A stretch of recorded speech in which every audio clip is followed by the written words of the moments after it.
आता गुरुत्वाकर्षण म्हणजे काय, तर आपण इथे पाहूया. एक छोटीशी मी कृती दाखवतोय तुम्हाला. थोडासा मागे जातोय. माझ्याकडे बॉल आहे.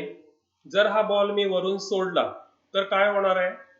हा बॉल खाली येणार आणि खाली माझ्या हातात येणार. याचा अर्थ आपण हे पाहिलेलंच आहे की ज्या वेळेला कोणतंही बल आपल्या इथे काही खेचताना काही दिसत नाही ते, परंतु ते खालच्या दिशेला जाते. कोणतीही वस्तू जर एका ठिकाणून दुसऱ्या ठिकाणी ढकलायची असेल तर आपल्याला काहीतरी बल लावावं लागतं. पण इथे मात्र असं दिसतंय की आपण कोणतंही बल न लावता हा बॉल खाली येतोय. यालाच आपण म्हणतोय असंपर्क बल आहे. आणि हे असंपर्क बल हे जे आता दिसतंय आपल्याला खाली बॉल पडतो, हे आहे गुरुत्वाकर्षणामुळे लागलेलं बल. तर ह्यावरच आपण थोडीशी चर्चा करूया. गुरुत्वाकर्षण ह्या बलाचा आपण अभ्यास करतोय. 5वी-6वी पासून आपण त्याचा अभ्यास करतोय. तर गुरुत्वाकर्षण म्हटलं की न्यूटन हा शास्त्रज्ञ आपल्या समोर येतो. तर पाहूया न्यूटनने नक्की काय केलं आणि त्याला गुरुत्वाकर्षणाचा शोध कसा लागला. तर आपल्याला बऱ्याचशा ह्याच्या बाबतीत वेगवेगळ्या गोष्टी आहेत की ज्या आपल्याला सतत समोर येत असतात. आता ह्याचीच एक गोष्ट अशी आहे की हा एक दिवस युनिव्हर्सिटीच्या बागेमध्ये एका सफरचंदाच्या झाडाखाली बसला होता. आणि या सफरचंदाच्या झाडावरून एक सफरचंद, आता गोष्टीमध्ये देतात की ते सफरचंद त्याच्या डोक्यात पडलं, पण ते कुठेतरी पडलं असेल. आणि सफरचंद पडल्याच्या वेळेला तो वरती बघायला लागला, तेव्हा त्याला आकाशात चंद्र दिसत होता.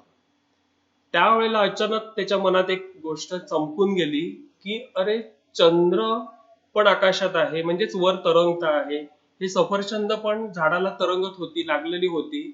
या सगळ्या सफरचंदांवर काही ना काहीतरी बल कार्य करतं, म्हणून ते तुटल्यानंतर खाली पडतंय. मग अशाच प्रकारे तो आकाशातला चंद्र आहे, त्यावर सुद्धा तर बल कार्य करत असणारच. म्हणून त्याला पुढे प्रश्न पडतो की सफरचंदावर जे बल कार्य करतं तेच बल चंद्रावर सुद्धा कार्य करत असणार आहे. आणि ह्यावरूनच त्याला गुरुत्वाकर्षण म्हणजे काहीतरी असं एक बल आहे की जे विश्वामधल्या प्रत्येक वस्तूला पृथ्वीकडे खेचून धरतंय. आणि म्हणून त्याला असा प्रश्न पडला की जर सफरचंद खाली पडलं, का पडलं? तर समजा काहीतरी पृथ्वीचा बल आहे, पृथ्वीने लावलेलं बल आहे, आणि त्या बलामुळे सफरचंद खाली खेचलं गेलं. तसेच अनेक सफरचंद झाडांना आहेत, त्या प्रत्येक सफरचंदावर अशाच प्रकारचं बल कार्य करतंय. मग चंद्र का नाही पडला खाली? चंद्र खाली का पडला नाही, हा त्याला प्रश्न पडला. आणि मग त्याने त्याचं उत्तर शोधण्याचा प्रयत्न केला. आणि नंतर मग हळूहळू जो आपल्याला आतापर्यंत जी गुरुत्वाकर्षण आहे त्या संबंधीची माहिती मिळाली. म्हणजे इथे तुम्हाला आता जी आपण चर्चा केली ती बघा की त्याप्रमाणे जर न्यूटनने विचार केला की जर का गुरुत्वीय बल वेगवेगळ्या उंचीवर असलेल्या सफरचंदावर प्रयुक्त होत असेल, तर सफरचंदाहून बऱ्याच उंचीवर किंवा पृथ्वीपासून दूर असणाऱ्या चंद्रासारख्या वस्तूंवर सुद्धा ते प्रयुक्त होत असणार आहे.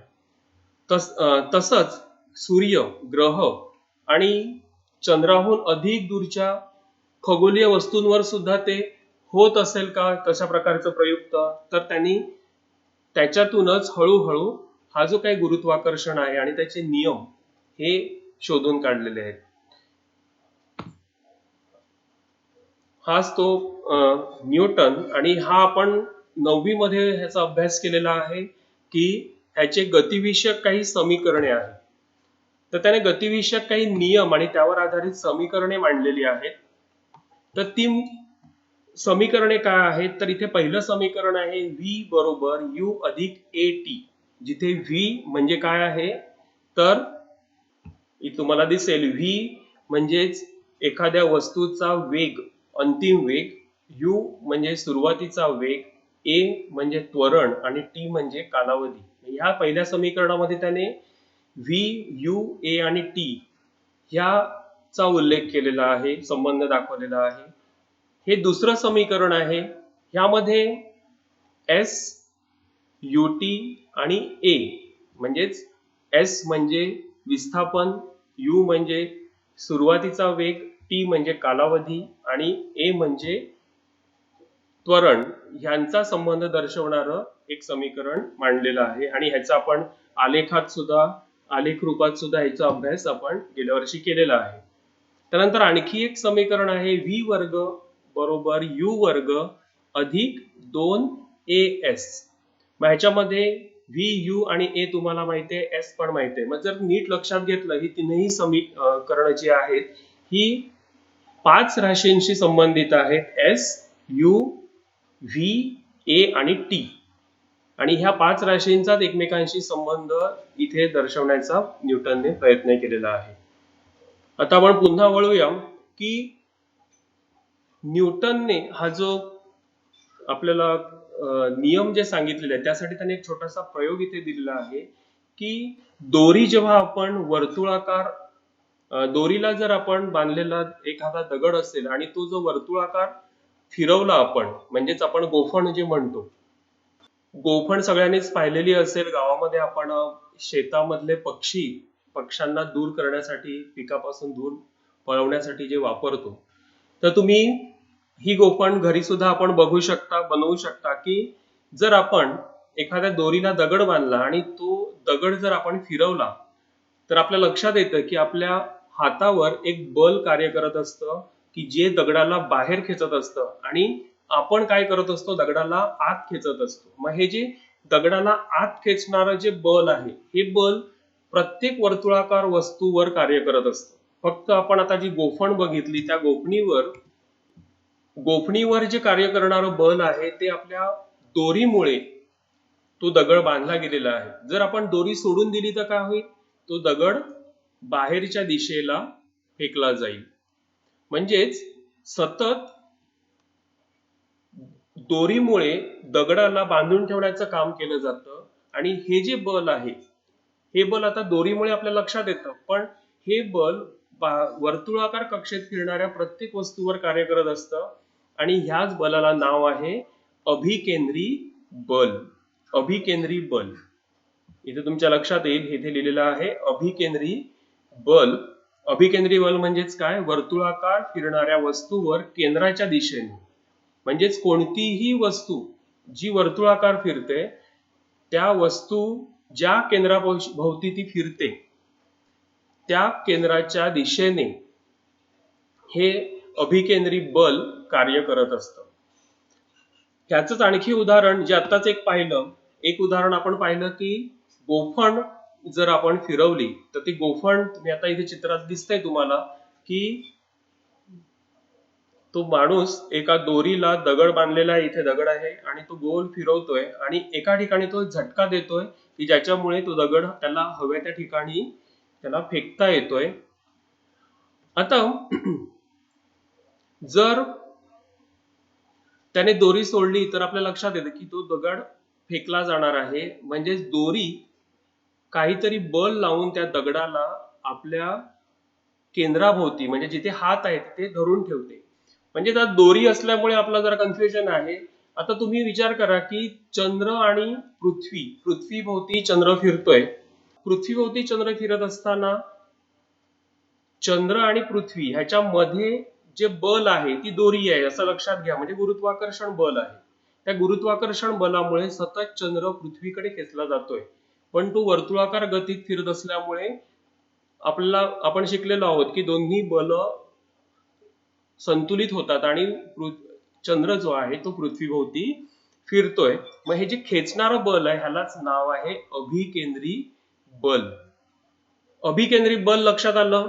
त्यानंतर गुरुत्वाकर्षण बल हे जे लावलं जातं हा तोच प्रकार आहे, फक्त तो आपल्याला समजावून देण्यासाठी दोरी आणि दगडाचं उदाहरण घेतलेलं आहे. आता न्यूटनने जो काही गुरुत्वाकर्षणाचा नियम पुढे सांगितलेला आहे त्याचं जी पायाभरणी आहे ती एका महत्वाच्या नियमाने केलेली आहे आणि तो आहे केपलरचा नियम. केपलर या शास्त्रज्ञाने 3 नियम केलेले आहेत. आणि ते 3 नियम कोणते आहेत हे आता आपण पाहूयाच. इथे आपल्याला चित्रात दिसतंय की केपलर हा जो शास्त्रज्ञ आहे ह्याने काही नियम बनवले, पण त्यापूर्वी आपण आपली जी ग्रहमाला आहे जी आपण 5वी पासून शिकतोय त्याचं थोडक्यामध्ये आपण ते पाहूया, त्याची रचना कशी आहे. इथे तुमच्या लक्षात येईल की सूर्य केंद्रस्थानी आहे आणि विविध वर्तुळाकार कक्षांमध्ये इतर ग्रह जे आहेत ते फिरत आहेत. इथे लक्षात येईल की हा पहिला ग्रह, दुसरा ग्रह, तिसरा पृथ्वी, नंतर मंगळ, नंतर गुरु आहे आणि त्यानंतर शनी. हे सगळे वर्तुळाकार कक्षांमध्ये फिरत आहेत. पण हे वर्तुळाकार आहे का? कक्षा ज्या दिसत आहेत त्या वर्तुळाकार आहेत का?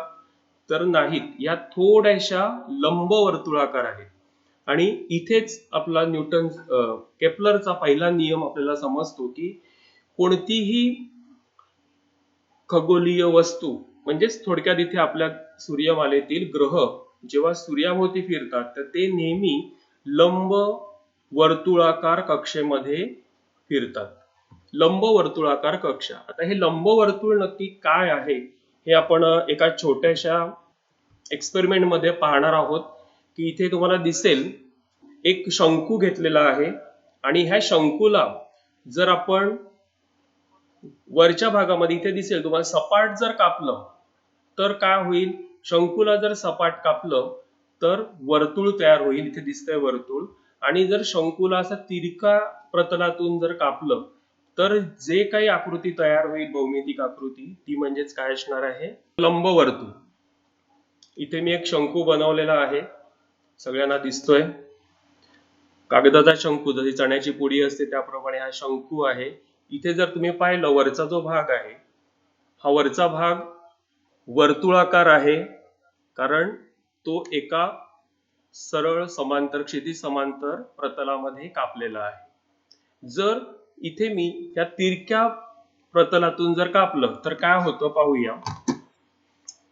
इथे मी कापतोय, तिरकं प्रतल कापलं तर काय झालं बघा. इथे तुमच्या लक्षात येईल एक लंब वर्तुळाकार कक्षा तयार होते. लंब वर्तुळाकार कक्षा तयार होते आणि ही कक्षा म्हणजेच आपली जी ग्रहांची सूर्याभोवती फिरण्याची जी कक्षा आहे त्याच्याशी संबंधित आहे, इथे जी दिसते त्याप्रमाणे. आणि ह्याचा एक गुणधर्म आहे की जसं वर्तुळाला एक आणि एकच केंद्र असतं, तसंच ह्या लंब वर्तुळाला मात्र 2 केंद्र असतात. आणि ते 2 केंद्र का त्याला केंद्र म्हणतो तर इथे तुमच्या लक्षात येईल, थोडं मी सावकाश जातो, नीट समजून घ्या, कारण केपलरचे नियम हे महत्वाचे आहेत आणि हे तुम्हाला लक्षात यायला हवेत की हे जे आपण काय शिकतो हे तुम्हाला कळायला पाहिजे. आपण थोडी स्क्रीन मोठी करूया. बघा इथे लक्षात येईल तुमच्या वर्तुळाकार लंब वर्तुळ आहे, त्यामध्ये F1 आणि F2 हे 2 नाभी म्हणतात, म्हणजे आपण त्याला केंद्र सुद्धा म्हणू शकतो. तर इथे F1 आणि F2 ह्यांच्या दरम्यान जर आपण कुठलाही ह्या वर्तुळाकृती कक्षेवर एखादा बिंदू घेतला, उदाहरणार्थ इथे A घेतलेला आहे, तर F1 आणि A हे जे अंतर आहे आणि F2 आणि A हे एक विशिष्ट अंतर असणार आहे.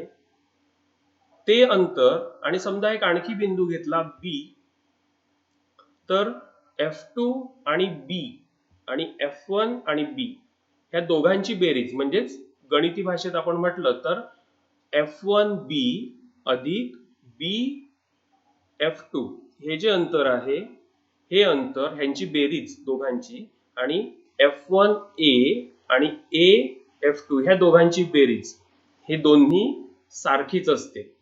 हे ह्या लंबवर्तुळाचा एक गुणधर्म आहे की त्या कोणताही आपण बिंदू घेतला तर त्या दोघांची बेरीज, त्यांना जोडणाऱ्या ज्या रेषाखंड आहेत A पासून F2 पर्यंत आणि A पासून F1 पर्यंत, ह्या दोघांची बेरीज घेतली तर ती दुसरा एखादा बिंदू घेतला तर त्याच्या एवढीच त्याची बेरीज सुद्धा तेवढीच असते, म्हणजे BF1 अधिक BF2. तसंच जर तिसरा आपण घेतला तर CF1 आणि CF2 ह्यांची बेरीज सुद्धा ह्या दोघांच्या ज्या बेरजा आलेल्या आहेत त्या एवढीच असणार आहे. म्हणजे इथे तुमच्या लक्षात येईल की एक विशिष्ट गुणधर्म ह्या लंब वर्तुळाकृती आकृतीमध्ये आहे आणि ह्याचाच वापर इथे केपलरने त्याचे नियम सांगण्यासाठी केलेला आहे. म्हणजे पहिला केपलरचा जो नियम आहे तर तो नियम काय आहे की ग्रहांची लंबवर्तुळाकार कक्षा आणि सूर्य हा नाभीवर असतो. इथे आकृतीत दिसेल की सूर्य कुठे आहे, नाभीवर आहे. म्हणजे इथे दोन नाभी आहेत F1 आणि F2. तर इथे सूर्य ह्या कोणत्या तरी एका नाभीवर आहे असतो आणि त्याभोवती ग्रह लंबवर्तुळाकार कक्षेत फिरत असतात. त्यानंतर त्यांनी ह्या कक्षांमध्ये फिरणाऱ्या ग्रहांची स्थितीचं निरीक्षण केलं केपलरने आणि त्याला असं आढळून आलं की इथे तुम्हाला 3 छायांकित भाग दिसतात, भाग 1, भाग 2 आणि भाग 3. त्याने गणिती सूत्र वापरून ह्या तिन्ही भागांची क्षेत्रफळे शोधून काढली आणि त्याला आश्चर्यकारक असा एक त्यातून निष्कर्ष मिळाला की ह्या 3 भागांची जी क्षेत्रफळे आहेत, म्हणजेच हा जो भाग 1 आहे, म्हणजेच हा अशा प्रकारचा, म्हणजे कंस ए बी आणि त्याच्यामध्ये एस, म्हणजे हा जो तुकडा आहे ह्याचा जे क्षेत्रफळ येईल एस ए बी, ह्याचं जे क्षेत्रफळ येईल तेवढंच एस डी सी ह्याचं क्षेत्रफळ आणि तेवढंच क्षेत्रफळ एस ई एफ ह्याचं क्षेत्रफळ. म्हणजे ही तीनही जे काही आपल्याला छायांकित भाग दिसतात त्यांची क्षेत्रफळे अगदी जुळणारी आहेत, समान आहेत. आणि तोच त्याने दुसरा नियम बनवला की समान कालावधीमध्ये समान क्षेत्रफळ हे ग्रहांच्या मार्फत कापलं जातं. म्हणजे आपल्याला माहिती आहे की पृथ्वी जर आज इथे असेल तर काही दिवसांनी ती बी ठिकाणी जाईल, काही दिवसांनी ती सी ठिकाणी, आणि अशा प्रकारे 365 दिवसात पूर्ण एक प्रदक्षिणा घालून पुन्हा पृथ्वी एक ए या ठिकाणी येणार आहे. मग जर आपण असं मोजलं की समजा एक महिना, म्हणजे आज समजा 19 जुलै आहे, 19 जुलैला पृथ्वी इथे आहे आणि ती फिरत फिरत गेली आणि 19 मे ला ती इथे आली, 19 ऑगस्टला ती इथे आली. त्यानंतर म्हणजे एक महिन्यामध्ये ती एवढी फिरली, म्हणजेच एवढं क्षेत्रफळ तिने कव्हर केलं असेल.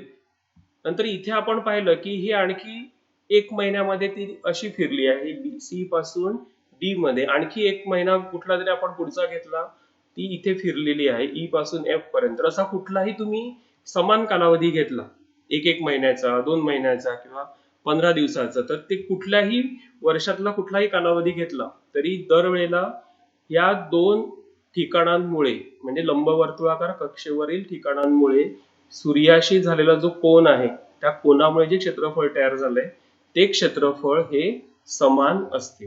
म्हणजे केपलरचा दुसरा नियम आहे, ग्रह समान कालावधीमध्ये समान अंतर कापतात. आपण पहिला नियम कोणाला तरी समजला नाही, आपण सोपा नियम आहे, पुन्हा मी सांगतो. पहिला नियम काय आहे तर ग्रहांची कक्षा कशी असते, लंबवर्तुळाकार, आणि त्या लंबवर्तुळाच्या केंद्रावर म्हणजेच नाभीवर हा सूर्य असतो. अगदी सोपा नियम आहे. दुसरा आहे की ह्या ग्रह जे अंतर कापतात ते समान कालावधीमध्ये अंतर कापतात, त्या अंतराचा संबंधाने जर आपण केंद्राशी क्षेत्रफळ घेतलं तर समान कालावधीत समान क्षेत्रफळ त्यांनी व्यापलेलं असतं. तिसरा नियम नीट लक्षात घ्या. तिसरा नियम आहे ग्रहाचा आवर्ती काल आणि सूर्यापासूनचे अंतर. इथे तुमच्या लक्षात येईल की पृथ्वीचं जर उदाहरण घेतलं तर ए ह्या ठिकाणी, आता आकृतीमध्ये तुम्हाला दिसेल, ए ह्या ठिकाणी जो पृथ्वी आहे तर ती पृथ्वी सूर्यापासून एस ए एवढ्या अंतरावर आहे. जर ही कक्षा वर्तुळाकृती असती तर वर्षाच्या सर्व दिवशी 365 च्या 365 दिवस, म्हणजे इथे तुम्हाला दिसेल की जर कक्षा वर्तुळाकार असती तर प्रत्येक वेळेला एस ए अंतर हे समानच राहिलं असतं. पण इथे तसं नाहीये. इथे कक्षा जी आहे ही सतत सूर्यापासूनचं अंतर हे बदलते. कक्षा जी आहे ही लंबवर्तुळाकार आहे, त्यामुळे सूर्यापासूनचं त्या ग्रहाचं, आता इथे आकृतीत पृथ्वी दाखवलेली आहे, आपण पृथ्वीचंच उदाहरण घेऊया की ग्रहाचं सूर्यापासूनचं अंतर सतत बदलत जाते. म्हणजे इथे सगळ्यात कमी आहे ह्या भागामध्ये, तर जेव्हा पृथ्वी ह्या भागात जाईल त्यावेळेला ते अंतर वाढेल आणि पुन्हा जेव्हा या भागात येईल तेव्हा ते अंतर कमी होईल. म्हणजेच हे जे सूर्य आणि पृथ्वी ह्यामधलं अंतर आहे हे वर्षाच्या दर दिवशी हे थोड्या थोड्या फरकाने बदलत जातं. आणि म्हणून आपण जर सूर्यापासूनचं अंतर पृथ्वीचं किती आहे हे मानताना आपण काय करतो, कोणत्या एका दिवसाचं अंतर न घेता वर्षभरातली जी काही अंतर त्या पृथ्वीची बदललेली आहे त्या सगळ्यांची बेरीज करून त्याची सरासरी घेतो. म्हणजे जर आपण सूर्याचं पृथ्वीपासूनचं अंतर असं जर आपण गुगलवर किंवा कुठे शोधलं तर आपल्या लक्षात येईल की तिथे सरासरी अंतर असं लिहिलेलं असतं. म्हणजे सूर्यापासूनचं अंतर हे जेव्हा म्हणतो तेव्हा तिथे असतं सरासरी अंतर. तर ग्रहाचा आवर्तीकाल म्हणजे काय हे तर तुमच्या लक्षात येईल. आवर्तीकाल म्हणजेच एक प्रदक्षिणा पूर्ण करण्यासाठी लागलेला कालावधी. म्हणजे सूर्याभोवती एखाद्या ग्रहाला एक प्रदक्षिणा पूर्ण करण्यासाठी लागलेला कालावधी आवर्तीकाल. म्हणजे तसा पृथ्वीचा किती आहे आवर्तीकाल तर 365 दिवस. तशा प्रकारे हा जो कोणताही ग्रह घेतला तर कोणत्याही ग्रहाचा आवर्तीकाल म्हणजे टी असं जर आपण तो घेतला कॅपिटल टी तर त्याचा वर्ग हा पृथ्वीच्या सूर्यापासूनच्या म्हणजेच त्या ग्रहाच्या सूर्यापासूनच्या अंतराच्या घनाच्या समचलनात असतो, समानुपाती असतो. मला वाटतं थोडंसं कठीण आहे हा तिसरा नियम, पण लक्षात येईल की जर आपण आवर्तीकालचा वर्ग घेतला म्हणजेच पृथ्वीचं उदाहरण घेतलं आणि तिथे आपण असं लक्षात घेतलं की पृथ्वीचा आवर्तीकाल 365 आहे आणि त्याचा वर्ग घेतला आपण 365चा वर्ग तर तो समानुपाती असेल कोणाशी तर पृथ्वीचं सूर्यापासूनचं जे अंतर आहे त्या अंतराच्या घनाशी समानुपाती असेल. त्यामुळे हा नीट लक्षात ठेवायचा तिसरा नियम. हे सूत्र लक्षात ठेवलं की तुमच्या राहील की टी वर्ग हे समचलन आर घन. केपलरचा पहिला नियम आपण पाहिला, केपलरचा दुसरा नियम. फक्त इथे मी जे सांगितलं का दाखवलं हे की वाक्य रचना थोडीशी बदललेली आहे. तिथे आपण सोपं करून देण्यासाठी एका वाक्यात दिलं होतं, इथे तुमच्या लक्षात येईल की थोडंसं शास्त्रीय भाषेमध्ये लिहिलेलं आहे. पहिलं तर तुमच्या लक्षात आलं की ग्रहाची कक्षा ही लंबवर्तुळाकार असून त्या सूर्य त्या कक्षेच्या एका नाभीवर असतो. दुसरा आहे केपलरचा दुसरा नियम, ग्रहाला सूर्याशी जोडणारी सरळ रेषा ही समान कालावधीत समान क्षेत्रफळ व्यापन करते म्हणजेच व्यापते. म्हणजेच क्षेत्रफळ 1, क्षेत्रफळ 2 आणि 3 हे समान आहे. आणि तिसरा नियम जो आताच आपण पाहिला की सूर्याची परिक्रमा करणाऱ्या ग्रहाचा आवर्तीकालाचा वर्ग, आवर्तीकाल म्हणजे टी, त्याचा वर्ग हा ग्रहाच्या सरासरी अंतराच्या घनाला समानुपाती असतो. सरासरी अंतर म्हणजे आर ह्याच्या अंतराच्या घनाला समानुपाती असतो. आता हे जे नियम केपलरचे ते 3 नियम आहेत, ह्या 3 नियमाचाच विचार न्यूटनने केला. म्हणजे त्याचं जे काम होतं ते न्यूटनने आणखी थोडं पुढे नेलं आणि त्याच्यावरूनच न्यूटनने वैश्विक गुरुत्वाकर्षणाचा सिद्धांत मांडला. आता वैश्विक गुरुत्वाकर्षणाचा सिद्धांत म्हणजे काय तर तो सिद्धांत आपण एक छोट्याशा आकृतीवरून समजून घेऊ. इथे समोर आपल्याला आकृती दिसते की ह्यामध्ये दोन वस्तू आहेत. एक M1 वस्तुमानाची वस्तू आहे, एक M2 वस्तुमानाची वस्तू आहे. इथे दिसेल तुम्हाला की एक छोटा बॉल आहे आणि एक मोठा, ह्याचं एक वस्तुमान आहे, ह्याचं एक वस्तुमान आहे. आणि ह्यामध्ये समजा एक ठराविक अंतर आहे D. तर ह्या दोन वस्तूंमुळे वस्तू एकमेकांवर सतत एक आकर्षण बल प्रयुक्त करत असतात आणि त्या आकर्षण बलालाच आपण नाव दिलेलं आहे गुरुत्वाकर्षण. गुरुत्वाकर्षण हे त्या बलाचं नाव आहे. की विश्वामध्ये कोणत्याही दोन वस्तू घेतल्या तर त्या वस्तूमध्ये एक आकर्षण बल कार्य करत असतं आणि ते आकर्षण बल म्हणजेच गुरुत्वाकर्षण बल असतं. आणि त्यावर आधारित एक सूत्र इथे न्यूटनने मांडलेलं आहे की ते आकर्षण बल काय आहे तर जर ते आकर्षण बल F असेल तर ते m1 गुणिले m2 भागिले d वर्ग ही जी राशी मिळणार, m1 म्हणजेच m चं वस्तुमान म्हणजे पहिल्या वस्तूचं वस्तुमान, m2 म्हणजे दुसऱ्या वस्तूचं वस्तुमान आणि त्यांचा गुणाकार आणि भागिले d वर्ग म्हणजे त्यातील अंतराचा वर्ग ह्याच्याशी व्यस्तानुपाती असते. म्हणजेच हे जर बल बदललं तर ते कोणकोणत्या कारणामुळे बदलेल, तर एकतर m1 म्हणजे वस्तुमान वाढलं एका वस्तूचं तर ते बदलेल, ह्या दुसऱ्या वस्तूचं वस्तुमान वाढलं तरी बदलेल. म्हणजे ह्या दोघांची वस्तुमानं जेवढी वाढत वाढत जाणार तेवढं हे बल जास्त कार्यरत असणार. म्हणजे जर आपण उदाहरण घेतलं की पृथ्वी ते सफरचंद आणि चंद्र, म्हणजे जर इथे आपण पाहिलं की पृथ्वी आहे, त्या पृथ्वीच्या वर हे सफरचंद आहे आणि तिथे वर आकाशात कुठेतरी काय असणार आहे, चंद्र. तर ह्या चंद्रावर जे आकर्षण बल असेल त्याचप्रमाणे सफरचंदावर सुद्धा आकर्षण बल कार्य करत असणार आहे. पण फरक काय असणार आहे, सफरचंदावरचं आकर्षण बल कमी असेल आणि चंद्रावर असणारं आकर्षण बल हे जास्त असेल, कारण चंद्राचं वस्तुमान काय होतंय, वाढतंय. आता दोन्ही ठिकाणी पृथ्वी एकच आहे पण दोन वेगवेगळ्या वस्तूंवर कार्य करते. म्हणजे सफरचंदाचं वस्तुमान कमी आहे म्हणून त्याच्यावर आकर्षण बल कमी असेल आणि चंद्रामध्ये असणारं जे वस्तुमान आहे ते जास्त आहे आणि ते आकर्षण बल जास्त असेल. म्हणूनच इथे किंवा इथे सिद्धांत मांडलेला आहे की जेव्हा वस्तू दोन वस्तूमध्ये आकर्षण बल असतं त्यावेळेला ते आकर्षण बल हे त्या दोन्ही वस्तूंच्या वस्तुमानाच्या समानुपाती असतं. म्हणजे ते गुणाकार घ्यावा लागतो, गुणाकाराच्या समानुपाती आणि त्यातील अंतराच्या व्यस्तानुपाती. व्यस्तानुपाती म्हणजे जेवढं अंतर वाढेल तेवढं बल कमी होणार आहे. हे तर सहज तुम्हाला लक्षात येतं. आपण चुंबकाचं उदाहरण घेतलं तर दोन चुंबक जेवढ्या अंतर लांब असणार तेवढं त्याच्यामधलं बल क्षीण होतं, ते एकमेकांना खेचू शकत नाहीत. पण जेवढे चुंबक जवळ आणणार तेवढं त्याच्यामधलं बल आपल्याला लक्षात येतं की ते एकमेकांना खेचतात.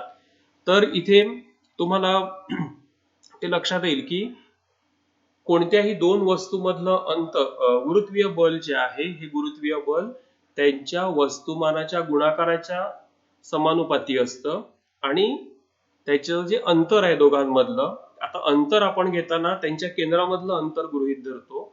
म्हणजेच ह्या बिंदूपासून नाही तर m2 चं जे केंद्र आहे तिथपासून ते m1 चं केंद्र हे जे अंतर आहे ह्या अंतराच्या वर्गाच्या व्यस्तानुपाती असतं.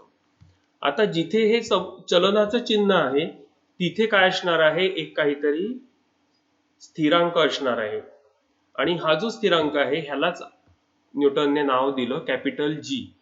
म्हणजे इंग्रजीतलं जे कॅपिटल अक्षर आहे जी, त्याच्यावर ते नाव दिलेलं आहे जी. आणि हे जी ह्यालाच त्याने नाव दिलं वैश्विक गुरुत्वीय स्थिरांक.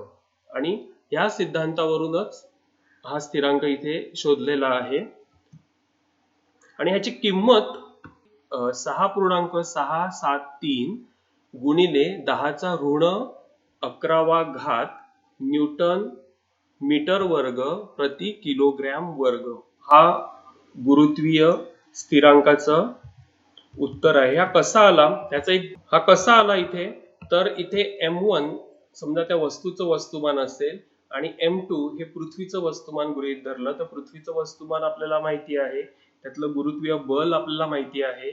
d समजा अंतर घेतलं, एखादी वस्तू जर त्या पृथ्वीच्या पृष्ठभागावर असेल तर d म्हणजेच पृथ्वीचा काय येणार आहे, पृथ्वीची त्रिज्या येणार. आणि ह्या सगळ्या बाकीच्या किमती माहिती असताना आपण g ची किंमत काढू शकतो आणि ती g ची किंमत आता जी इथे म्हटलेली आहे 6.673 गुणिले 10⁻11 न्यूटन मीटर वर्ग भागिले किंवा छेद किंवा प्रति किलोग्रॅम वर्ग, अशा प्रकारे हा g चं मूल्य काढलेलं आहे. आणि ह्या मूल्य काढण्यासाठी कॅव्हेंडिश या शास्त्रज्ञाने प्रयोग केलेले आहेत आणि त्याने ते g चं मूल्य शोधलेलं आहे. की एक समान वर्तुळाकार गतीने गतिमान असणाऱ्या वस्तूचे वस्तुमान m असेल आणि त्रिज्या r असेल आणि चाल म्हणजे त्याची फिरण्याची जी गती आहे ती जर v ने दर्शवलेली असेल तर त्या वस्तूवर कार्य करणारे अभिकेंद्री बल. आता अभिकेंद्री बल तुम्हाला कळलेलं आहे की जे बल केंद्राच्या दिशेने कार्य करतं त्याला म्हणतात अभिकेंद्री बल. तर त्याचं परिमाण परिमाण म्हणजे त्याची किंमत किती असते तर F बरोबर mv वर्ग भागिले r. आता एक नीट लक्षात घ्या, इथे आपण F बरोबर काय घेतलेला आहे G m1 m2 भागिले d वर्ग आणि इथे आपण अभिकेंद्री बल ची किंमत घेतलेली आहे mv वर्ग भागिले r. म्हणजे दोन्ही किमती नीट लक्षात ठेवा. आता जर अशाच प्रकारे जर सूर्याची परिक्रमा करणारा एखादा ग्रह असेल तर सूर्याच्या दिशेने प्रयुक्त होणारं अभिकेंद्री बल आपल्याला काढता येईल आणि ह्या ग्रहाची चाल v आणि त्रिज्या जर r असेल तर परिभ्रमण काल आणि t मानला तर ते वापरून आपल्याला एक सूत्र मिळतं की F जे आपण आत्ताच पाहिलं mv वर्ग भागिले r बरोबर m 2 पाय r भागिले t. आता हे 2 पाय r भागिले t म्हणजे काय तर इथे v ची किंमत आपण घेतलेली आहे 2 पाय r भागिले t. तर v काय आहे चाल आणि चालीचे एकक काय आहे तर चाल म्हणजे कापलेले अंतर भागिले लागलेला कालावधी. आता एखादा ग्रह जर सूर्याभोवती फिरत असेल तर त्याचं कापलेलं अंतर म्हणजेच आपण गृहीत धरलंय की ती जर वर्तुळाकार कक्षा असं गृहीत धरलं की कुठेतरी आपण पाहिलेलं आहे की त्रिज्या कमी असते कुठे त्रिज्या जास्त असते आणि सरासरी घेतली तर साधारण वर्तुळाकार कक्षा जर आपण गृहीत धरली तर तो परिघ म्हणजेच कापलेलं अंतर असेल आणि भागिले टी म्हणजेच त्याचा आवर्त काल म्हणजे 365 दिवस जर पृथ्वीचं उदाहरण घेतलं तर चाल आपल्याला पृथ्वीची काढता येईल की 2 पाय r भागिले टी. म्हणजे अशा प्रकारे आपण कोणत्याही ग्रहाची चाल काढू शकतो म्हणजे v ची किंमत काढू शकतो आणि तीच किंमत आपण इथे दिलेली आहे. म्हणून हे जे सूत्र आहे हे सूत्र झालं m कंसात 2 पाय r भागिले टी आणि कंसाचा वर्ग. हे सूत्र नीट लक्षात घ्या कारण पुस्तकात वाचताना गोंधळ होतो, कारण स्टेप बाय स्टेप समजून घेतलं तर कळेल. आता जर हे सूत्र आपण सोडवलं तर 2चा वर्ग 4 जो इथे घेतला, पायचा वर्ग पाय वर्ग इथे घेतला, r चा वर्ग आता इथे नीट लक्षात घ्या r चा वर्ग आपण गृहीत धरा की इथे तुम्ही लिहिलेला आहे आणि भागिले काय आहे इथे r आहे. याचाच अर्थ r वर्ग भागिले r जर केलं तर फक्त r शिल्लक राहणार आहे म्हणून तो r घेतलेला आहे आणि m जो बाहेर आहे तो आपण इथे 4 च्या बरोबर घेतला आणि t वर्ग इथे आलेला आहे. म्हणजेच आपलं सूत्र नवीन तयार झालं 4m पाय वर्ग r भागिले t वर्ग. हे सूत्र झालंय. आता इथे फक्त काय केलेलं आहे r वर्ग ने गुणलेलं आहे आणि भागलेलं आहे म्हणजे इथे गुणिले r वर्ग केलं आणि भागिले r वर्ग केलं. तर इथे तुमच्या लक्षात येईल गुणिले r वर्ग केल्यामुळे r गुणिले r वर्ग तर r घन आलेला आहे आणि भागिले r वर्ग केलाय इथे कुठे भागा छेदस्थानी r दिसत नाही म्हणून इथे तो r वर्ग जशा तसा राहिलेला आहे आणि त्यातला जो r घन छेद t वर्ग हा वेगळा घेतलेला आहे आणि ह्याचा संबंध आपल्याला माहिती आहे की केपलरच्या नियमाप्रमाणे t वर्ग आणि r घन हे समानुपाती असतात, एकमेकांच्या समानुपाती असतात म्हणून त्यांचा भागाकार k हा स्थिरांक आहे. पण इथे जो आपल्याला भागाकार आलेला आहे r घन भागिले t वर्ग आहे, पण k ची किंमत जी आहे जी केपलरच्या तिसऱ्या नियमाने आपण पाहिलेली आहे ती किती किंमत आहे ती पाहूया आपण जरा वर जाऊन. t वर्ग भागिले r वर्ग बरोबर k आणि इथे आपल्याला किंमत मिळालेली आहे r घन भागिले t वर्ग म्हणजे उलट मिळालेली आहे म्हणून t वर्ग भागिले r घन हे k आहे म्हणून उलट घेतलं तर तो भागिले k 1/k म्हणून तो छेदस्थानी गेला.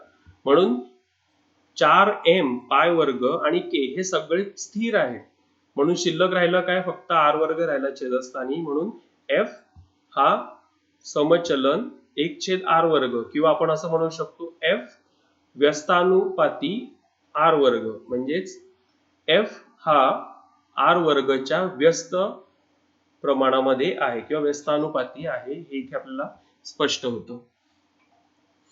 म्हणजेच अभिकेंद्री बल म्हणजे सूर्य आणि ग्रह यामधलं अभिकेंद्री बल जे त्याच्या परिभ्रमणासाठी कारणीभूत असतं ते त्याच्या अंतराच्या वर्गाच्या व्यस्त प्रमाणामध्ये असतं. इथे आपल्याला दिसतंय की अं, एक जरा डोके चालवा म्हणून दिलेलं आहे की जर प्रत्येक वस्तूवर गुरुत्वीय बल कार्य करतं तर आपण बेंचवर तर जवळजवळ बसलेलो असतो सगळेजण, मग आपण एकमेकांकडे का खेचले जात नाहीत, एकमेकांना का चिकटत नाही? तर हे जर आपण ह्या वरच्या सगळ्या गणितीय कृतीने शोधून काढलं की आपल्या समजा एखाद्याचं वस्तुमान 45 किलो आहे, दुसऱ्याचं वस्तुमान 50 किलो आहे आणि त्यामधलं जर गुरुत्वीय बल शोधून काढलं तर ते इतकं नगण्य येतं आणि त्यातलं जर आपण चाल काढली की त्या गुरुत्वीय बलामुळे किती आपलं विस्थापन होईल तर ते इतकं नगण्य असतं की आपण वर्षानुवर्ष जरी असे एकमेकांच्या जवळ बसून राहिलो तरी जवळ खेचले जाण्यासाठी कित्येक वर्ष निघून जाते. पण त्यापेक्षा जास्त गुरुत्वीय बल हे आपलं पृथ्वीचं बल आपल्यावर कार्य करत असतं. त्यामुळे दोन कमी वस्तुमानाच्या वस्तूमध्ये गुरुत्वीय बल खूप कमी असतं. म्हणजे इथे एक उदाहरण दिलंय बघा की महेंद्र व विराट एकमेकांपासून 1 मीटर अंतरावर बसलेत आणि त्यांची वस्तुमाने किती आहेत, तर एकाचं 75 किलोग्रॅम आहे, दुसऱ्याचं आहे 80 किलोग्रॅम. तर त्यांच्यामध्ये गुरुत्वीय बल किती कार्य करत असेल, तर ते गुरुत्वीय बल आहे, आपण इथे उदाहरण घेतलं की सूत्र घेतलं की F बरोबर G गुणिले M1 M2 भागिले R वर्ग. तर G ची किंमत आपल्याला माहिती आहे, जी स्थिरांक आहे.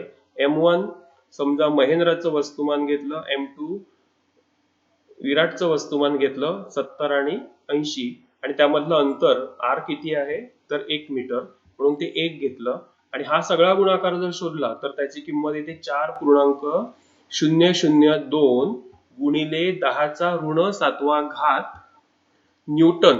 म्हणजे ऋण 7 म्हणजे 000 असे 7 वेळा शून्य दिलं तर जी किंमत तयार होईल ती. म्हणजे हे अतिशय नगण्य असं बल आहे. त्यामुळे आपण जेव्हा एकमेकांच्या शेजारी बाकावर बसतो तर ते घर्षण बलामुळे ते अजूनच शून्य होऊन जातं, कारण आपण बसल्यामुळे आपलं शरीर आणि बेंच ह्याच्यामध्ये घर्षण होत असतं, म्हणजेच ते अगदीच शून्य होऊन जाणार.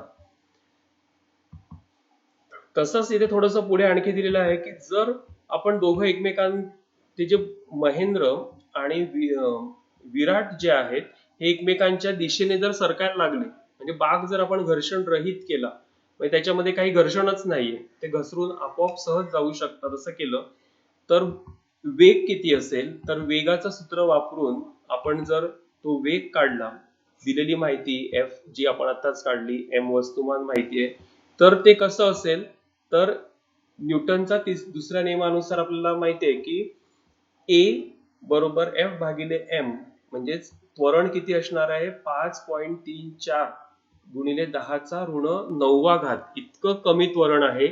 आणि त्यामुळे त्याचा जर ह्या सूत्रात टाकून वेग काढला तर तो वेग किती येतो बघा, 5.34 गुणिले 10⁻⁹ मीटर प्रति सेकंद. ऋण 9 म्हणजे अगदी नगण्य आहे.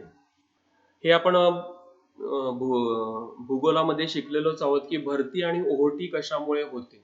तर हे जर पाहिलं तर पृथ्वी आणि चंद्र ह्याच्या गुरुत्वाकर्षणामुळे भरती होत असते आणि त्याच वेळेला दुसऱ्या भागात सुद्धा भरती होत असते. म्हणजे एकाच वेळी चंद्राच्या दिशेला जर भरती असेल तर चंद्राच्या विरुद्ध दिशेला सुद्धा भरती असते आणि 90° कोनामध्ये ओहोटी असते. म्हणजे या भागामध्ये ओहोटी असणार, म्हणजे जेव्हा इथे भरती असेल तेव्हा इथे ओहोटी असणार आहे.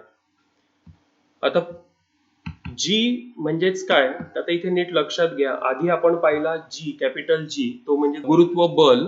आता हे जे गुरुत्व बल आहे तर जिथे बल आहे तिथे अर्थातच वस्तू काय होणार आहे, वस्तूवर जर कार्य केलं तर वस्तूमध्ये गतिमानता येणार आहे, गतिमान होणार. आणि जर ती गतिमान होण्याची जी क्षमता आहे तर त्या गतिमानतेमुळे त्या वस्तूमध्ये त्वरण निर्माण होतं. आणि ते त्वरण कसं होतं, तर इथे जर पृथ्वीच्या केंद्रापासून R अंतरावर एखादी वस्तू असेल M वस्तुमानाची आणि त्याच्यावर जर गुरुत्वीय बल F कार्य करत असेल तर ती वस्तू खाली येताना त्याचं त्याच्यामध्ये त्वरण घडून येणार आहे. म्हणजे जे आपण अगदी सुरुवातीला जे उदाहरण पाहिलं की बॉल मी सोडला आणि तो माझ्या हातात पडला, याचा अर्थ गुरुत्वीय बलामुळे त्याच्यामध्ये काय झालेलं आहे, त्वरण निर्माण झालं. ह्या त्वरणाची किंमत जर आपण काढली तर इथे आपण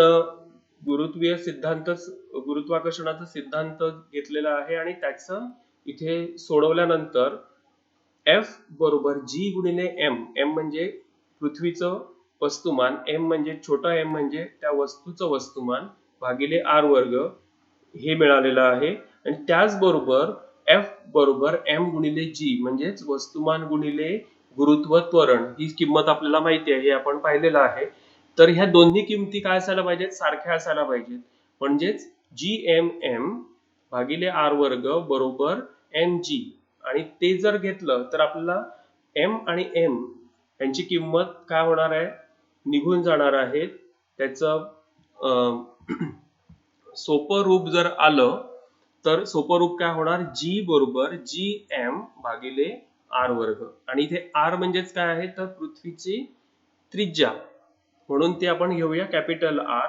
आणि ह्या तिन्हीच्या किमती आपल्याला माहिती आहे. G ची किंमत 6.6 7 गुणिले 10चा ऋण 11वा घात, M ची किंमत 6 गुणिले 10चा 24वा घात, M म्हणजे पृथ्वीचं वस्तुमान, आणि R ची किंमत 6.4 गुणिले 10चा 6वा घात आणि त्या कंसाचा वर्ग. आणि हे सोडवलं तर आपल्याला किंमत येते 9.77 मीटर प्रति सेकंद वर्ग.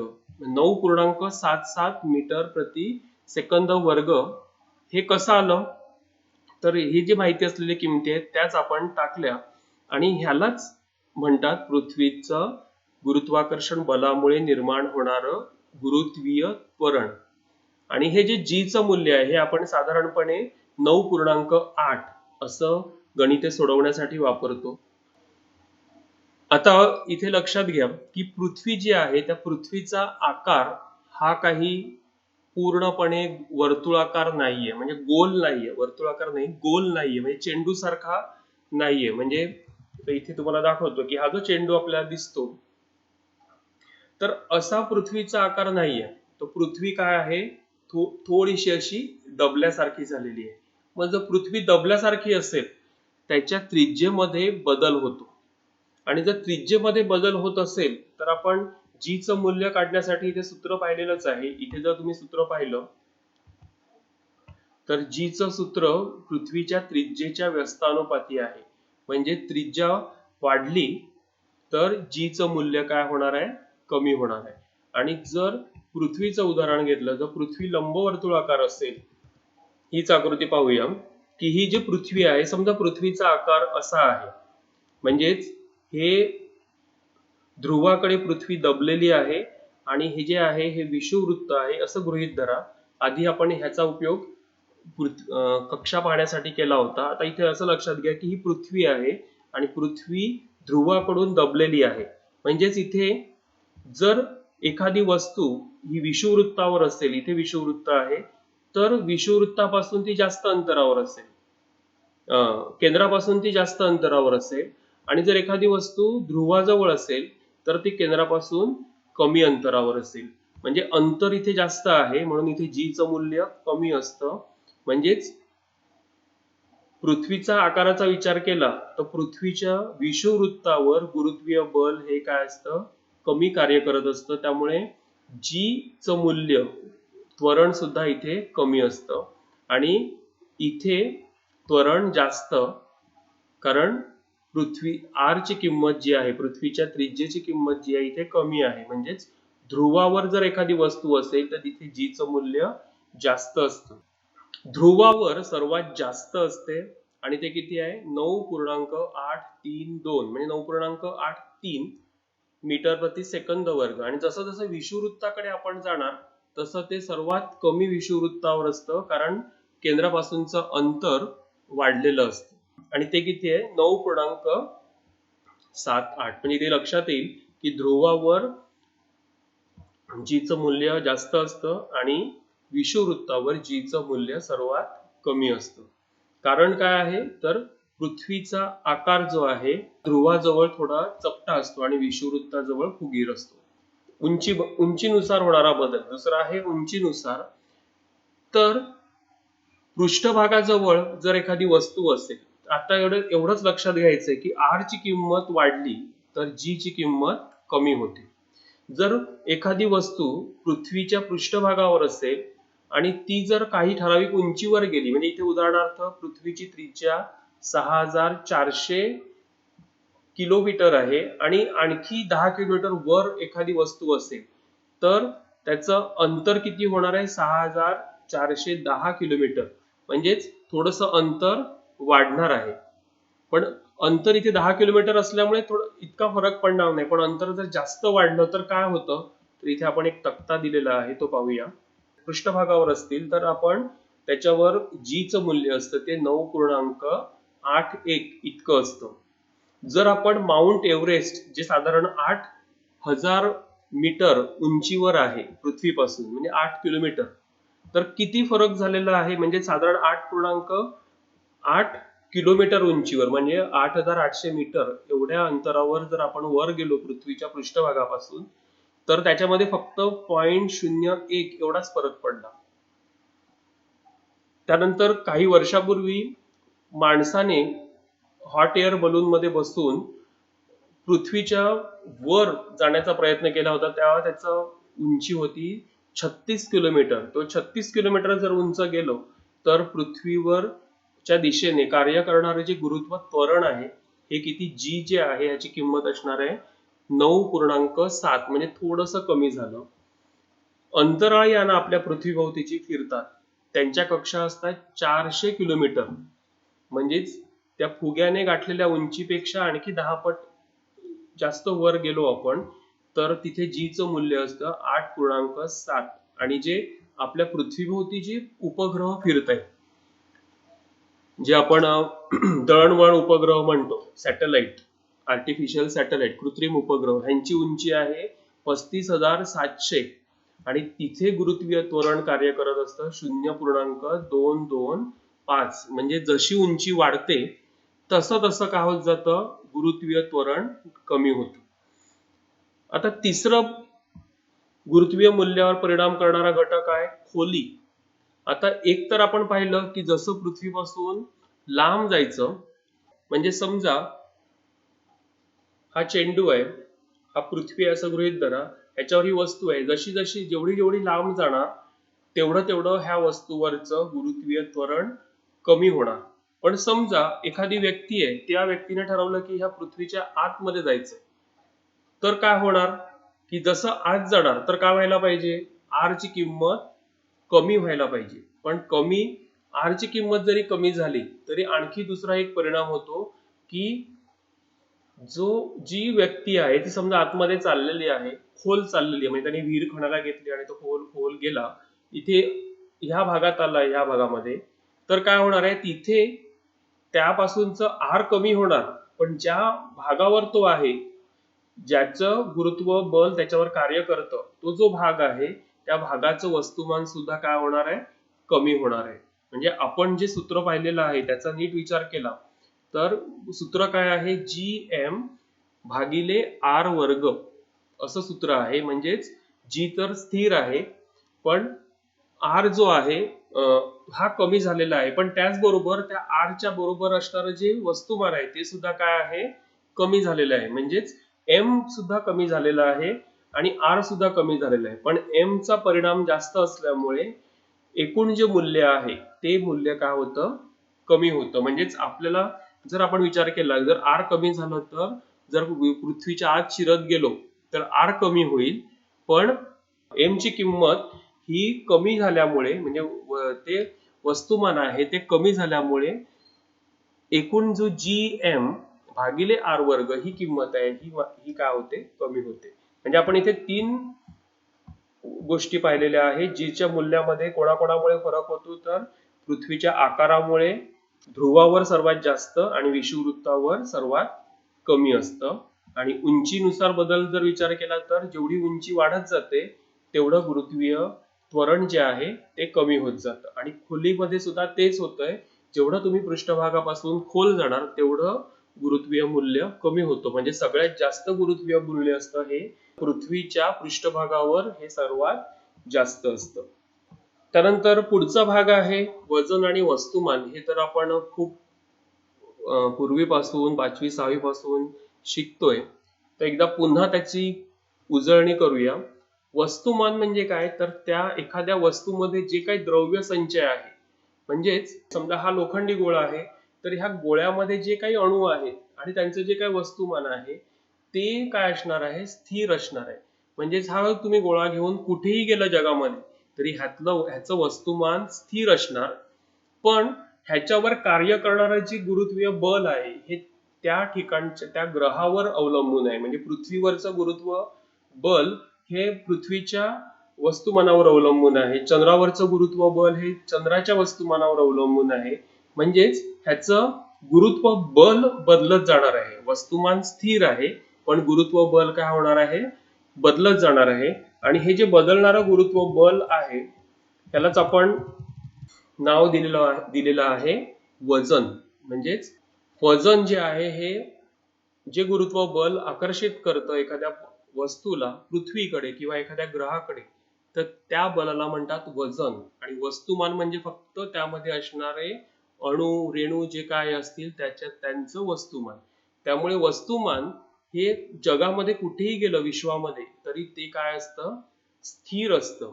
आणि वजन मात्र गुरुत्व बलावर अवलंबून असल्यामुळे ते वजन जसं स्थान असेल तसं बदलत असणार. म्हणजे आपण जर पृथ्वीचं उदाहरण घेतलं तर एखाद्या वस्तूचं वजन ध्रुवावर काय असणार आहे, जास्त असेल की कमी असेल, ध्रुवावर गुरुत्वीय बल काय आहे, जास्त आहे. म्हणजेच ध्रुवावर त्या वस्तूचं वजन जास्त असेल पण वस्तुमान मात्र तेवढंच राहणार. तसंच तीच वस्तू जर आपण विषुववृत्तावर आणली तर त्याचं वजन कमी होईल, कारण गुरुत्व त्वरण कमी आहे, बल कमी आहे, म्हणून तिथे त्याचं वजन कमी असेल. म्हणजे वजन स्थानानुसार बदलतं आणि वस्तुमान हे कधीही बदलत नाही. आणि त्याची एकके सुद्धा वेगवेगळी आहेत. द्रव्य संचय असल्यामुळे हा द्रव्य संचय आपण किलोग्रॅम मध्ये मानतो. आणि वजन हे एक प्रकारे बल आहे आणि ते बल असल्यामुळे बलाचं एकक आहे तेच त्या वजनाचं एकक आहे, ते म्हणजे न्यूटन. म्हणजेच आपण जरी दुकानामध्ये गेलो आणि 1 किलो साखर दे म्हटलं तर ती 1 किलो साखर याचा अर्थ आपण वजन 1 किलो वजनाची साखर नाही म्हणत तर आपण ते काय मागतो, 1 किलो वस्तुमानाची साखर मागतो. म्हणजे तुमच्या हे लक्षात येईल की आपण वस्तुमान मागतो पण म्हणताना काय म्हणतो, वजन म्हणतो. की एवढा वजनाचा वस्तू दे, साखर दे, तांदूळ दे. पण ते वजन म्हणजे काय, तर त्या 1 किलो द्रव्य संचयामुळे जे बल कार्य करतं त्या बलाला काय म्हणतात, वजन. गुरुत्वीय लहरी म्हणजे काय, तर ते थोडक्यात अगदी सांगतो मी. की गुरुत्वीय लहरी, ग्रॅव्हिटेशनल वेव्हज, आपण आताच 1-2 वर्षापूर्वी एक एक्सपेरिमेंट चालू होता की गुरुत्वीय लहरी की प्रकाशाच्या वेग जो आहे, प्रकाशाच्या वेगाने प्रवास करत असतात. त्यामध्ये गॅमा किरण, क्ष किरण, अतिनील किरण, अवरक्त किरण, सूक्ष्म तरंग, रेडिओ तरंग हे वेगवेगळे प्रकार आहेत. हजारो प्रकाश वर्ष अंतरावरून एखाद्या प्रकाश लहरी जर प्रवास करत असेल आणि त्याच्या मार्गात जर एखादी अपारदर्शक वस्तू आली तर त्यातून ती आरपार प्रकाश तो प्रवास करू शकत नाही. आणि त्यामुळे इथे आपल्याला जे काही आपण दुर्बिणीतून बघतो ते प्रत्यक्षात तसं असेलच असं सांगू शकत नाही. त्यामुळे अधिक चांगल्या प्रकारे अवकाश निरीक्षण व्हावं, अधिक चांगल्या प्रकारे आपल्याला खगोलीय वस्तूंची माहिती मिळावी यासाठी गुरुत्वीय लहरी, की ज्या लहरी अतिशय भेदक अशा आहेत की ज्या कोणत्याही वस्तूच्या आरपार जाऊ शकतात आणि त्यामध्ये जी माहिती मिळणार ती अधिक विश्वसनीय अशी माहिती मिळू शकते. म्हणून इथे लिगो ह्या तंत्रज्ञानाचा म्हणजे ह्या लॅबोरेटरीला सुरुवात केलेली आहे, laser interferometric gravitational wave observatory. आणि ह्यामुळे अधिक चांगल्या प्रकारे आपल्याला खगोलीय जे तंत्रज्ञान आहे, खगोलीय ज्ञान आहे ते मिळण्यासाठी मदत होईल. आता इथे पुढचा भाग आहे मुक्त पतन. मुक्त म्हणजेच त्याच्यावर कोणत्याही प्रकारचं बंधन नाही असा, आणि पतन म्हणजे खाली पडणे. म्हणजेच इथे आपल्याला जे मुक्त पतनाचा जो विचार करायचा आहे हा करायचा आहे फक्त गुरुत्वाकर्षणाच्या बाबतीत. मला वाटतं इथे तुम्हाला दिसतं की एक माणूस, हे डायव्हर जे आहेत डायव्हिंग करतात, स्काय डायव्हिंग, हा फक्त आता खाली पडतोय पण त्याच्यावर कोणतंही इतर बल कार्य करत नाही. तो फक्त आणि फक्त गुरुत्वीय बलामुळेच कार्य करतो. बघा, तो भरपूर हातपाय हलवतोय पण त्याचा काही परिणाम होत नाही. तो फक्त तो खाली पडतोय, तो गुरुत्वीय बलामुळे खाली पडतो. आणि अशा प्रकारचं जे आहे याला आपण म्हणतो मुक्त पतन.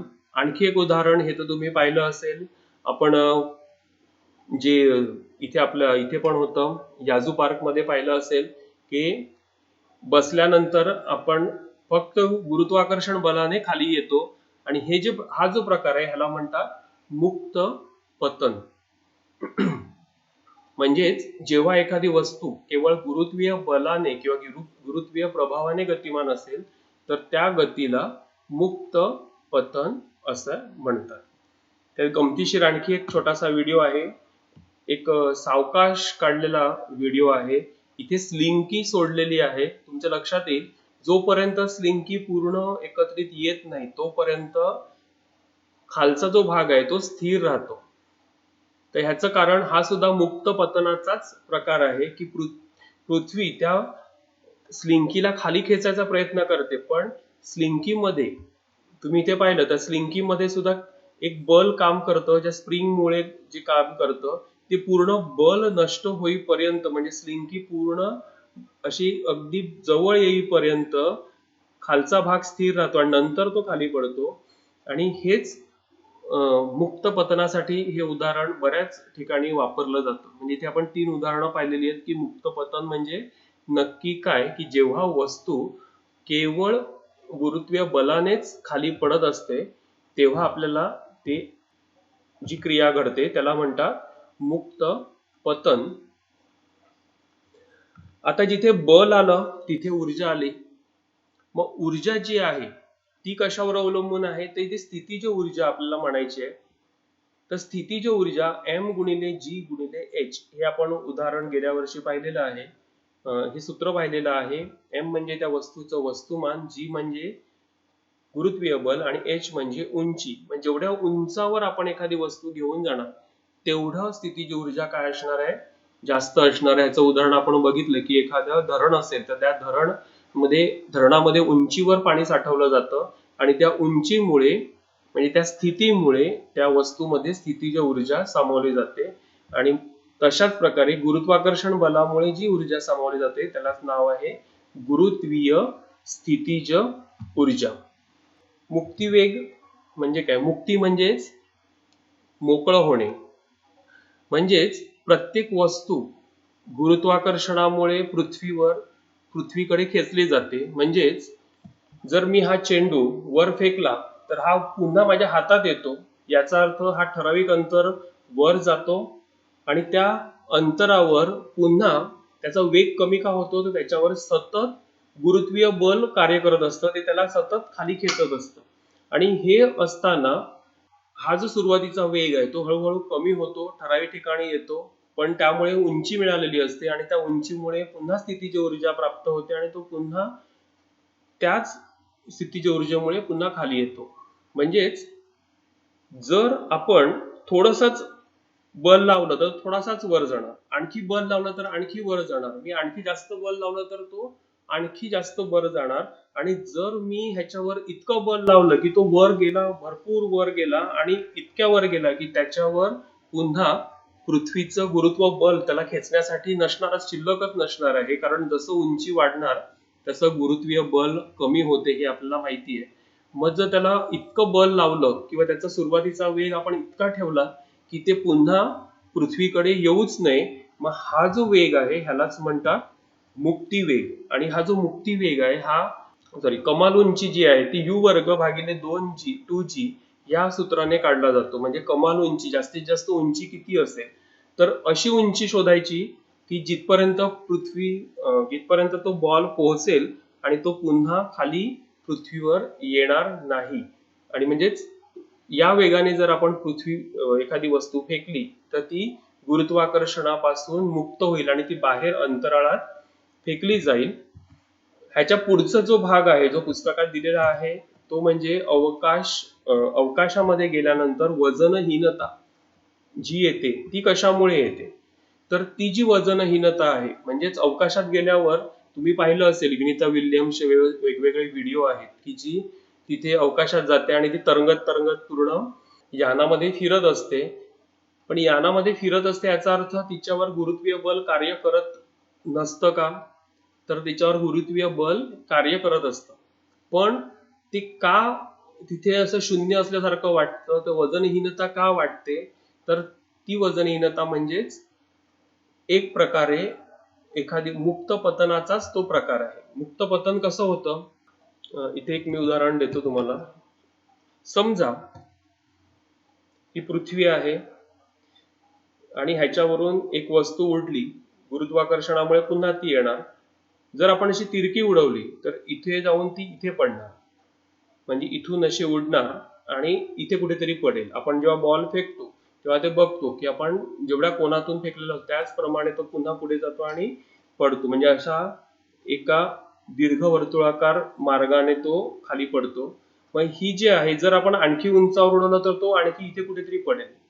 जर मी ही वस्तू इथून इथे उडवली आणि त्याचा वेग इतका जास्त आहे की ती इथे कुठेतरी पडेल आणि असं जर वाढवत वाढवत नेलं तर ती कधीतरी असं पण होऊ शकेल की इतक्या जोराने फेकल्यानंतर ती पुन्हा इथे येऊन पडेल. म्हणजे इथून फेकलेली वस्तू इथे येऊन पडेल. पण अंतराळयान जेव्हा सोडलं जातं तेव्हा त्याचा असा विचार केला असतो की जेव्हा आपण फेकतो उंचावर तर ती इतक्या उंचावर फेकतो की ती परत कधी पडूच शकत नाही, कारण ती अशीच फिरत राहते.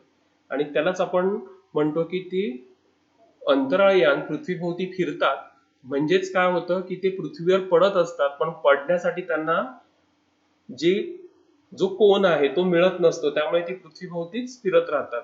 आणि म्हणजेच जेव्हा जेव्हा अंतराळयानचं आपण उदाहरण घेतो तेव्हा ते समजायचं की ते मुक्त पतनाचंच उदाहरण आहे आणि मुक्त पतनाच्याच क्रियेमुळे सतत ती वस्तू जी आहे ती खाली येत असते आणि त्या वस्तूमुळे त्याच्यावर कोणत्याही प्रकारचं वजन कार्य करत नसतं. म्हणजेच त्याच्यावर गुरुत्व बल असते पण वजन नसतं. वजन कार्य करत नसतं कारण वजन कधी कार्य करणार की एखाद्या वस्तूवर ती गुरुत्व बलामुळे खेचली जाईल. पण जर ती वस्तूच गुरुत्वीय बलाच्याच दिशेने म्हणजे जी एवढ्याच त्वरणाने खाली येत असेल तर त्याच्यावर वजनहीनता म्हणजेच वजनाचा परिणामच दिसणार नाही. मग ह्या प्रकरणामध्ये जर नीट विचार केला तर दोनच महत्वाच्या गोष्टी आहेत, ते म्हणजे केप्लरच्या नियमाची आकृती आणि दुसरं म्हणजे जे 3 आपण पाहिले जीच्या मूल्यामध्ये असणारे बदल, जीचं मूल्य कशावर अवलंबून असते. ह्या 2 गोष्टी सगळ्यात महत्वाच्या आहेत. त्यानंतर महेंद्र आणि विराट ह्यांच्या जी उदाहरणं दिलेली आहेत, सोडवलेली उदाहरणं, त्यातलं एखादं उदाहरण जे पहिलं उदाहरण आपण पाहिलेलं आहे, महेंद्र आणि विराट जर 1 मीटर अंतरावर बसलेले असतील तर त्यांच्या दोघांमध्ये गुरुत्वीय त्वरण किती असेल, गुरुत्व बल किती कार्य करत असेल, हे जे उदाहरण आहे हे उदाहरण एक महत्वाचं आहे. ठीक आहे, आपण इथे थांबूया. तुम्ही सर्व जॉईन झालेत. चला बाय. अभ्यास करा व्यवस्थित, घरातून बाहेर पडू नका आणि काळजी घ्या तुमची सर्वांची, घरातल्यांची. चला बाय. आता लेफ्ट व्हायला हरकत नाही.